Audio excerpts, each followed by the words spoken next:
played in metal bands. I've played in wedding bands. I've played like in a jazz trio thing.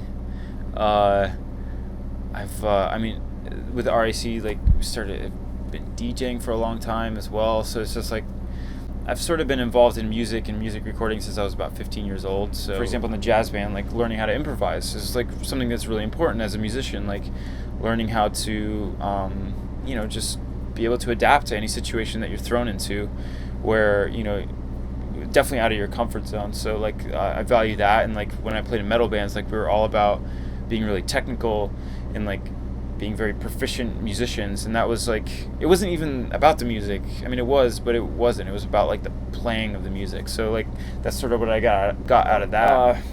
With remixes, I think I really owe a lot to like competitions and that sort of thing, and it kind of sucks because you're competing against potentially thousands of people, but it's a great way to kind of like get your foot in the door and learn how it's done, and also really importantly get access to files, which is something that I don't think people understand really how it works, because you really need like studio files from a band, and that is not accessible on the internet. You have to ask for it, and they have to give it to you, and you just have to sign an NDA and like all that stuff.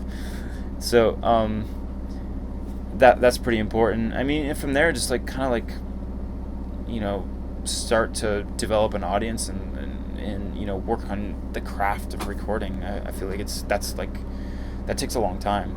You can't just learn it overnight. What I do is like I write like a lot of demos, a lot of just basic ideas, a lot of like little snippets, maybe about like 30-40 seconds long, and then from there I'll do like 45 of those, and then like send them all to like a vocalist or somebody that I like.